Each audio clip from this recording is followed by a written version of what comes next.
going to dive into Python classes and objects, a very essential topic in object oriented programming. By the end of this session, you will have a solid understanding of how to create and use classes and objects effectively in Python. So, what is object oriented programming? Object oriented programming is a programming paradigm that helps in organizing code into reusable and structured components. We will discuss its key principles that are encapsulation, abstraction, inheritance, and polymorphism. Now, understanding this will help us in writing clean and efficient code. That is the benefit of OOPS. Okay? Now, first, what is a class? Okay, so class is essentially a blueprint for the objects. Okay, it defines how an object should behave, what attributes it should have. Okay, so here you can see we have shown you an example of a simple class. We have created a simple class for car without any properties or methods. Okay, next, what is an object? Now, object is an instance of a class. It contains data that are called as attributes and behaviors. Those are methods. Okay, so here you can see an example. We have created an object called as my car for the car class. Okay,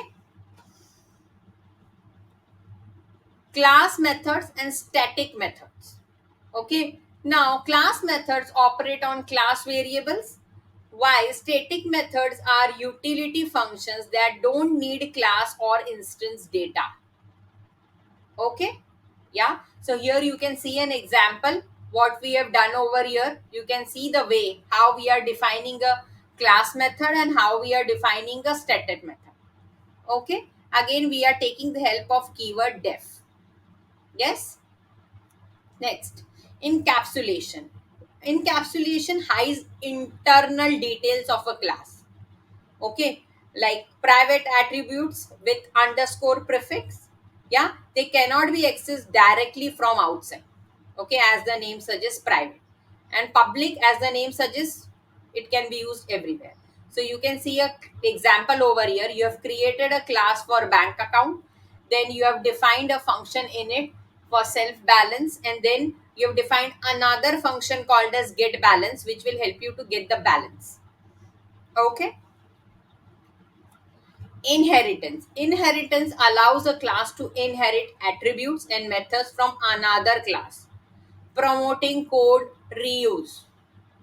Okay, so here you can see you have a class called as vehicle. Okay, you have defined a function called as move. You are trying to print the statement moving. Then you have defined a class called as car. Yes, and you can see inside that car class we have called the class vehicle. So this is called as inheritance. Like you have vehicle as the class 1 class, and then you have class car which you are connecting with vehicle. Okay, polymorphism. Now polymorphism allows different classes to have methods with the same name but different implementations. Like for here I have created a class called as animal. Okay, that is my main parent class. Then I have defined a function called as sound. Okay, then I've created another class as dog, which is inheriting the class animal, and inside that again I've created a function called as sound. And what I'm doing here, I'm returning the bark sound, because the bark sound will come only for dog, it will not come for every animal. Okay, so that is how it works. Thus come your abstract classes. Abstract classes cannot be in insisted and must have at least one abstract method. Okay, yes, that must be implemented by subclasses. So you can see over here you have a class called as shape, which has an abstract method, and then you are defining a function called as area. Okay, so different shapes will have different areas. Okay, and it will do the calculation for that. So let us summarize what all things we have covered under this. We have covered classes, objects, methods, and key OOP principles. We have also explored the examples of inheritance, polymorphism, and abstractions. And we have also learned about special methods like init, class, and static methods.